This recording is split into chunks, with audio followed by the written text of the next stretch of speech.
Alors, il y a plusieurs types d'historiens,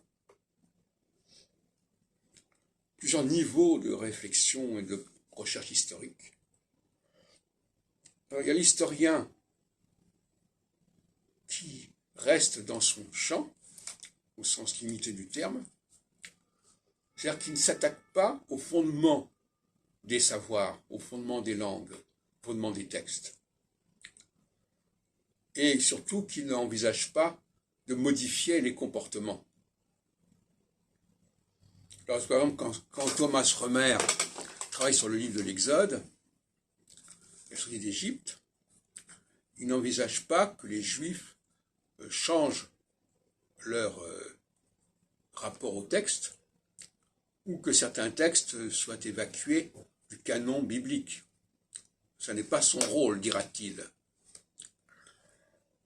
Moi, je suis un historien d'une autre catégorie, un historien engagé, si on peut dire, qui considère que les textes, il ne faut pas jouer avec, il ne faut pas les minimiser leur importance, et qu'un texte fâcheux ou un texte qui propose des lectures tordues, des lectures alambiquées, des lectures avec des synonymes, des pseudo-équivalences, etc., comme par exemple croire pour beaucoup de juifs que Israël et Juda, Israël et le peuple juif, c'est la même expression, que Israël c'est un synonyme de juif, etc.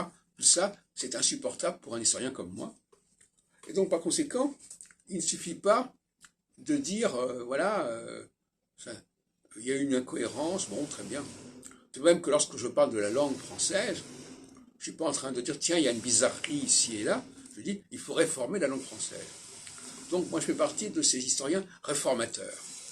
Réformateurs des langues, réformateurs des religions, réformateurs des savoirs, qui ne se contentent pas d'analyser, soi-disant, des textes en montrant leur syncrétisme, en montrant leurs contradictions, mais qui considèrent comme leur devoir,